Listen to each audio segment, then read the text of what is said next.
Welcome to another episode of our MO Zoom Academy. With us here today is Armando, account executive at Amazon Advertising and former president of AAF. So let's get started today. How are you doing? I'm good. It's exciting to be back. I was telling them beforehand, I found my old Midnight Oil crew neck from like 2 years ago, but I'm excited. It's nice I was president of Midnight Oil my junior year of college, and I was in it every year before that. So happy to be talking to you all today. Awesome. Thank you so much.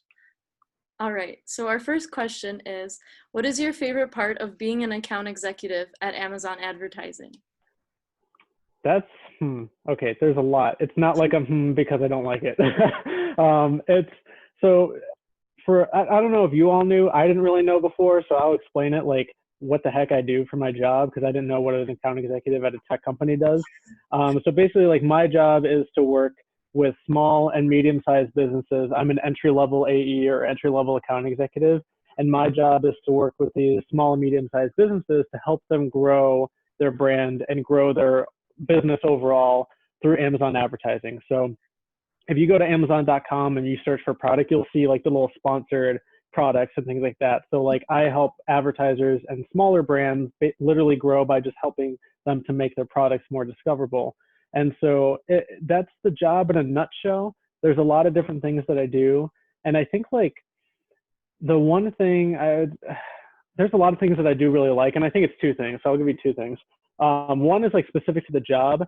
It feels like I'm actually helping people. So like when I was in college, I thought about advertising agencies and working on a larger brand. But I was like, if I'm working on a large brand and I'm like a double AE at an agency or like at a smaller place, like great, those are amazing opportunities. But me personally, I felt like I wanted to see the impact of my work a little bit more. And I felt like working on a really, really big brand is hard to see what you specifically as an individual are doing. Whereas with the account executive job at Amazon Advertising, and it's kind of similar at like Pinterest or Google for other tech companies, you are working with these small businesses or medium businesses where it's like the things that you do, if like we raise your sales or grow your brand by like 5%, that's like huge, because it's like a small or medium sized business. It's kind of like what you all work with Midnight Oil, so it's like these effects on these brands and these companies are big. And I felt like that impact and obviously then the reward is really nice. So like I do get calls, I get emails sometimes with my clients of like, dude, we're up like 200% from the beginning of the year, which is great. Or like I actually like my son was on Amazon and saw like one of the promoted ads videos that we just made. So like it's actually making a little bit more of an impact. So I think it's a little bit more rewarding. That's what I like about the job in the nutshell for the day-to-day stuff, like actually working with clients where I feel like I have that immediate impact and where I feel like my voice is actually heard. They listen to me and I have to listen to them a lot too, which is good. But the part that I like outside of the day-to-day is like working at Amazon and just, I think working at a company that has larger resources, like it feels like I'm at school again.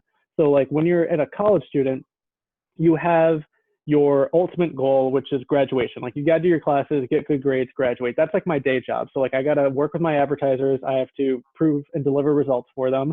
And hopefully their advertising works. And most of the time it does.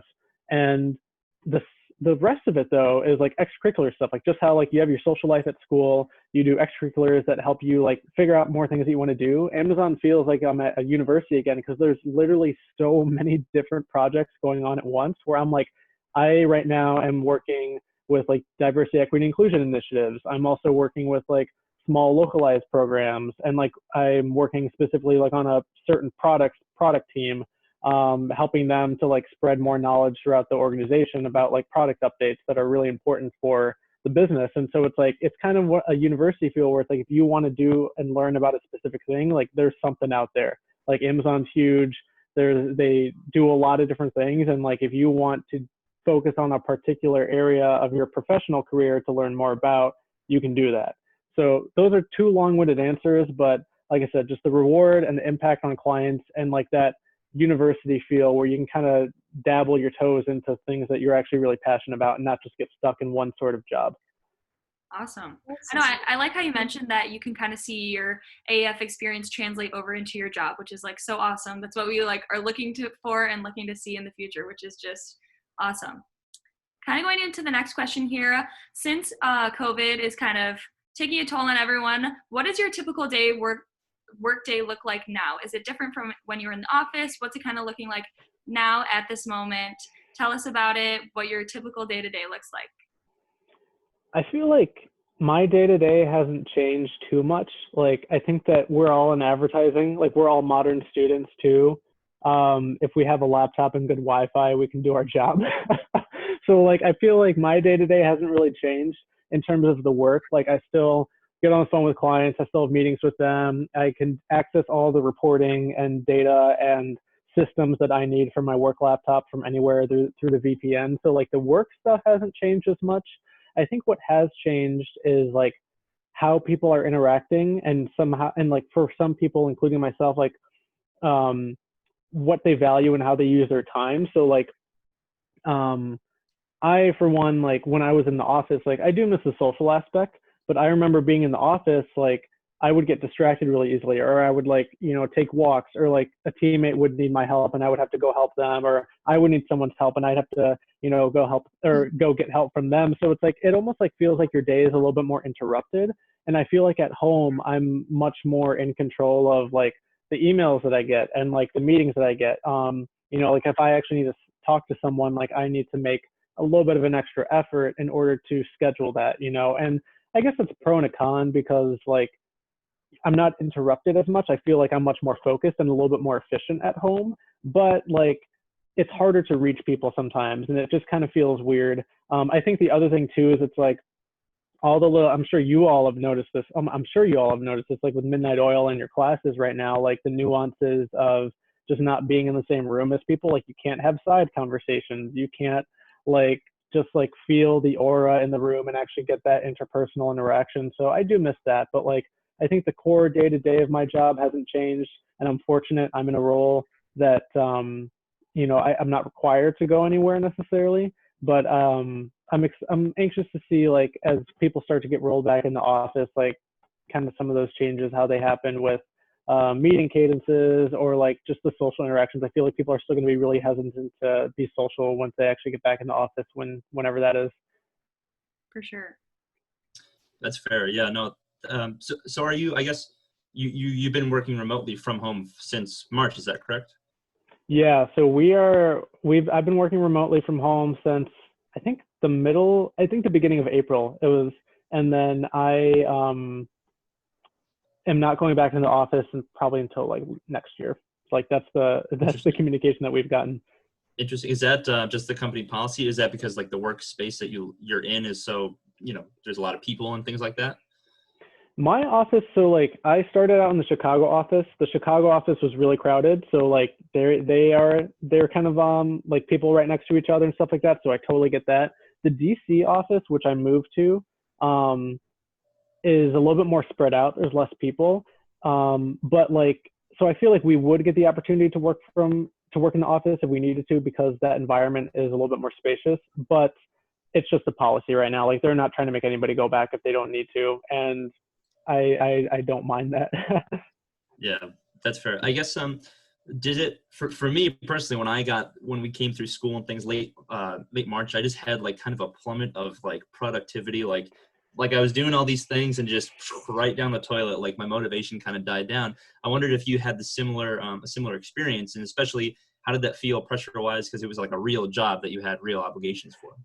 I think that, yeah, the motivation part is like, that was what more hit me. And I feel like I just recently got hit by this, like the past couple months, like during the beginning of COVID, like April and May, I was like, all right, cool. Like I can like do my laundry while doing work and no one's going to know, like, and it was nice.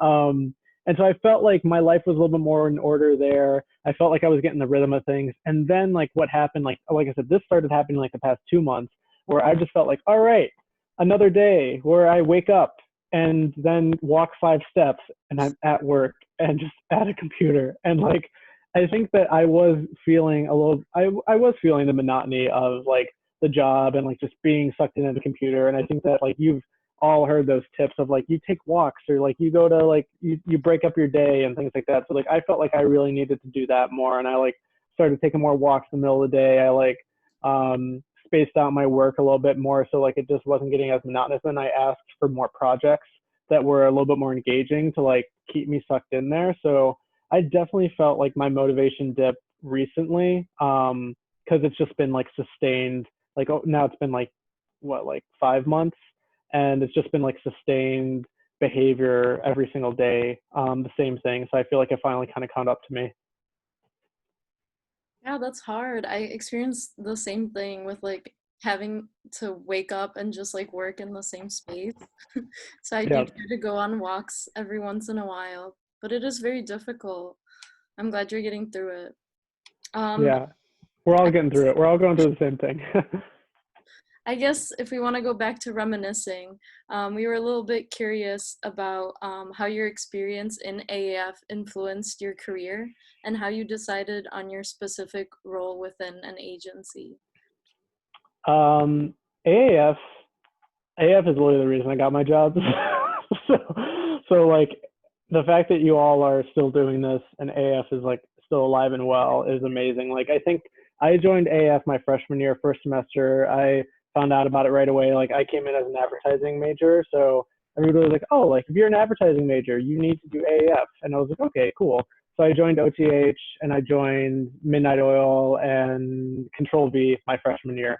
And then like sophomore, you kind of go through the motions. Like the longer you're in AF, you kind of bounce around between committees and find your friends, and you get on exec and do cool things, and or like stay off exec and still do cool things. Like um, I think like what AAF really taught me is just like agency structure and like job structure and like working with people and working with teams. Like I think that as you become a leader in AAF, like even if it's just like a leader of your client team, or like you're taking on a special project, or like you are a member of exec leading a committee, or working under the CEO, like on those other side projects too, it's like that's what real life is like. So when I had an internship at DDB after my junior year. I was very fortunate for that. And I was like, okay, like I'm an account management intern. And like at the internship, I was actually, working with the strategy team, working with the creative team, like working on these different things. And I was like, this is exactly like how Midnight Oil was set up. Huh. Like that's why they did this. And so like I felt like I actually came in with a little bit more baseline knowledge than some of my other intern counterparts or some other people even, and I think like the other side of it too, like if you have the opportunity, like I did NSAC was awesome because NSAC is like a full campaign that you do from beginning to end. And that is what like a lot of my job is and a lot of agency jobs are. It's like, hey, you're not just like this small person in the whole one part of the campaign, but it's like if you're taking on larger clients or like you're part of an RFP or new business pitch, or like you're creating this huge campaign for a larger initiative for a brand, then like you need to do like your team is part of the research, strategy, creative executions, media planning, like front to end. So I remember NSAC was really big in terms of me understanding those things. And I think like all of those experiences helped me a lot when it came to interviews, and when it came to, it just made everything easier. Like, so when I was in interviews, they'd be like, oh, like, do you know like what exactly a strategist does? And I was like, let me tell you, because AAF taught me. And they're like, oh, wow, like that's crazy that you know that. Most people think that they want to get into strategy because it sounds cool. And I'm like, no, I actually know what it is. And so like those things actually help, and like there's the obvious facts too, that like AAF is a huge resume booster. Like if you can say you worked on client and like developed a campaign, or if you can say like you led an event like that got X amount of people to come, and like you hosted workshops or things like that, like all that stuff is really good. They're really good things to talk about like with interviews and things like that and on your resume. So it all just builds upon each other.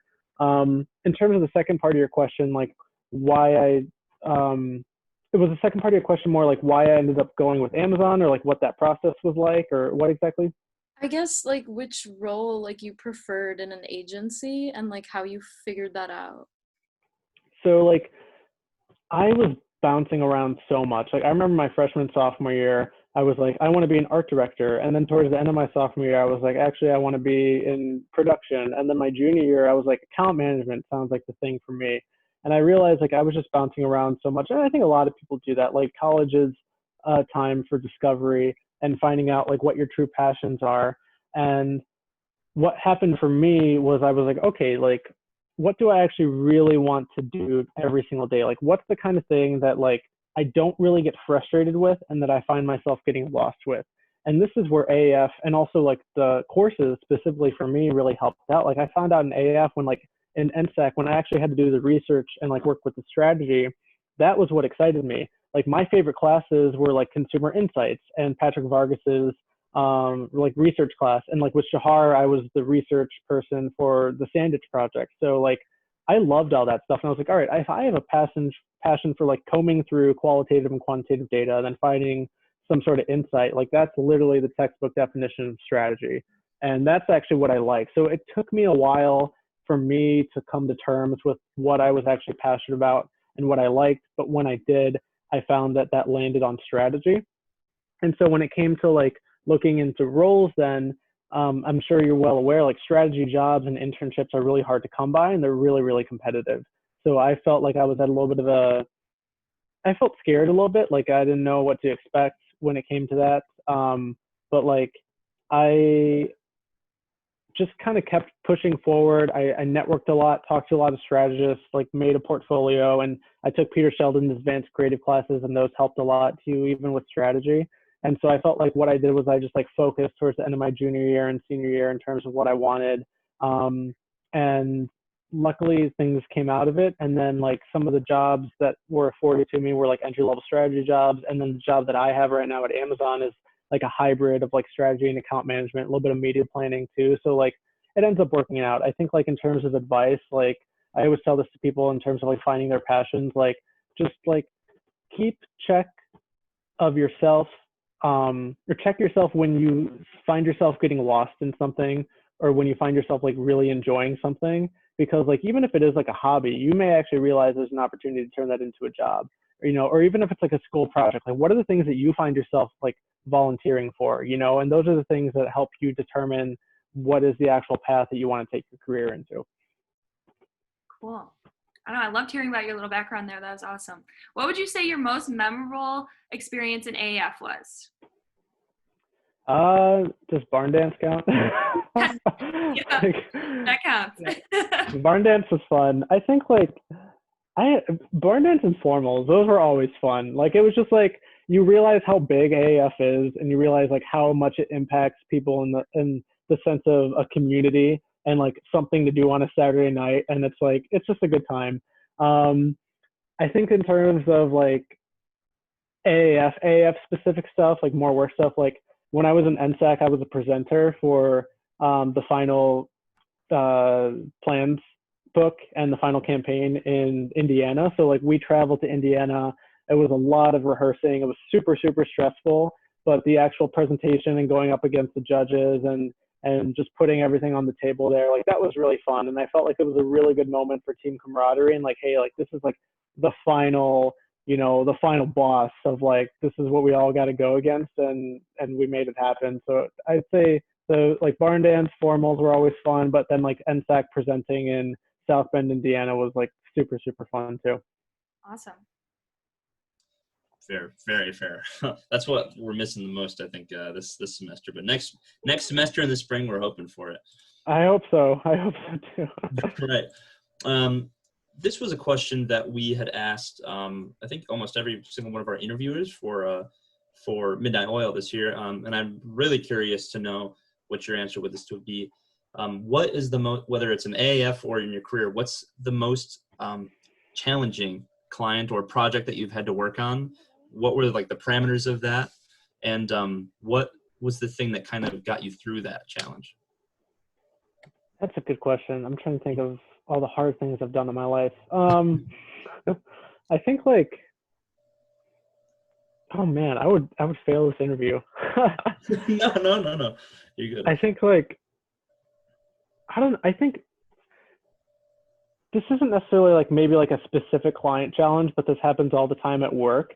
And like, this is something that is maybe helpful for the team members and for the students. Like, at least at my job at Amazon, things change really, really, really, really fast. So like, we'll be working on a system, or like we'll be working on a framework or a project, for like a month, or I'll be working on something for like a month, learning how to do it. And then like literally the next day, they're like, oh, like the algorithm changed, or like we actually have this product update that completely negates everything that you've done for the past month. And I'm like, awesome. So I got to relearn everything.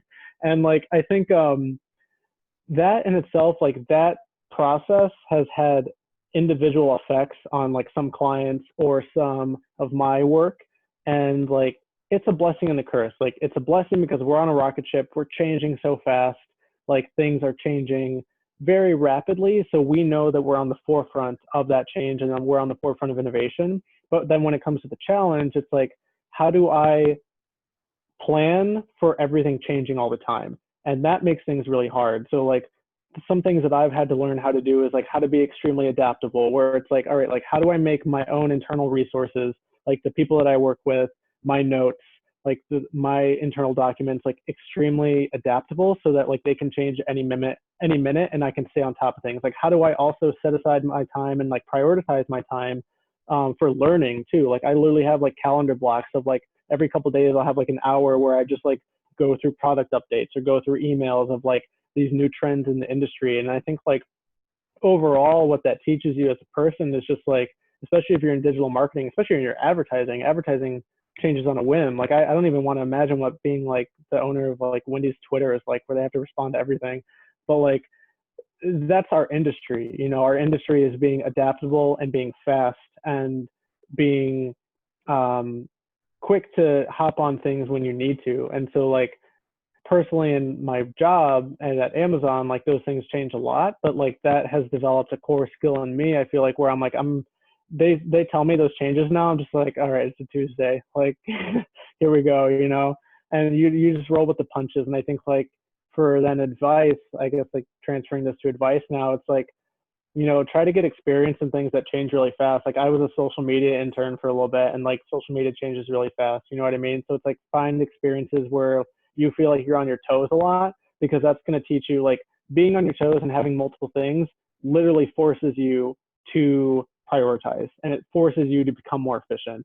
And like those are challenges that I literally face every day, and that impacts a lot of my clients. And hopefully, you know, I am getting better at it, but that's what happens. Awesome. I guess our last question is any advice that you would give to AAF members that are going to be looking for internships or full-time jobs among the given circumstances currently? Yeah, I think like one is I've said this all the time too. Like I'm part of We Are Next, and I'm a mentor for like the Coffee at a Distance. So I talk to a lot of students, and they always ask that. They're like, what should I be doing right now in terms of COVID? Like number one thing, I'm gonna say this, just like take care of your mental health. Like you got to take care of yourself first. And there are so like like I said, when you asked me that question, Matt, like the past couple months, I felt like I finally hit the monotony, and I was like, oh my gosh, like life is like bleak, and like I gotta wake up and go to my computer every day, and this just stinks. And it's like, do the things that make you happy, and like take care of yourself first. And I understand that there are different external pressures on people. Not everybody has the privilege necessarily of time, but if there's any way that you can try your best to balance your own mental health and balance the things that are going on, and somewhat take control of some things, you know, control what you can control. That's what I always say. Like there are going to be external factors. COVID is just like one of them, but in your life, there will be external factors all the time. And the more that you can do to just control your attitude, or control like the things that affect you, so that hopefully those external factors don't affect you too much. Like that's the biggest thing. Just take care of yourself first. In terms of like practical advice, I think the first thing I would do is like take this time once you're ready to just like re-beef up everything. So like redo your resume, get people to look at it, redo your portfolio if you have it, redo your website, redo like your cover letter, things like that. Like take this time to kind of invest in yourself. And so when the jobs do start opening up, you're like, boom, I'm like ready to go. Here we go. Like every single resume you could ever think of right here, you know, and use that time to prepare. I think the other thing too is like find resources and reach out to people who are willing to help. I think right now we're in a very philanthropic culture where it's like, I've been affected by COVID and I want to help other people affected by COVID. So I'm like a CEO of the Martin Agency or something like that. And they're not actually doing this. I don't know, but like that was the first agency that came to mind. But like I'm a CEO of an agency, and I'm gonna like make myself available for 20 minutes for any young creative every day who wants to talk to me. And it's like people don't do that. Like I don't know how many, like I don't know why so many people are doing that right now. I feel like they're in, like I said, this very philanthropic mood, but like take advantage of that. Like people are really wanting to help, and so like go on LinkedIn, search for people who are willing to help and meet them, and like set up coffee chats with them. Like Coffee at a Distance, like I said, just launched for We Are Next, and that is a list of like 200 people. I'm on that list, so you could reach out to me, of industry professionals who are willing to help and set aside the time, you know. And I think like this is going, like the seeds that you plant now in terms of who you talk to, who you network with, what you learn, it's going to pay off in the long run, you know. So I think like key things, like I said, take care of your mental health first. Once you've done that, or once you feel at a good place with that, number two is like invest in yourself in terms of assets. So like your resume, your portfolio, your skills. Also, like if you want to read more books or, you know, take certain online classes, that's great. And then number three is like apply that to then actually network and like meet new people. Take advantage of the people, not take advantage, but like seize the opportunities for the people who are willing to help right now, because I don't think that that's going to last. But hopefully for the next few months it will. Those are some really great tips. Thank you. For sure. Well, I think that's all we got for you, Matt Napolonia. Do you have any more questions? I don't think so. Armando, it's been great to meet you. Thanks so much for all of your experience and your knowledge and passing your wisdom on to us. It's definitely great to see you and to have you on here tonight. For sure. Yeah, appreciate you. if you want to call it wisdom, that's fine. I wanted to say too, like all of you three, I know Midnight Oil, I know the caliber you guys are doing, I'm trying not to say you guys as much. You all are doing great work. But like you three and the rest of the Midnight Oil, you know, team, like reach out to me, consider me a resource. If you want to talk to another U of I grad or have any questions, like feel free to add me into that list of people that you can reach out to. Awesome. We appreciate it. Well, thanks for meeting with us tonight. We can't thank you enough. We loved getting to get to know you more, and we can't wait to share this with our members. No problem.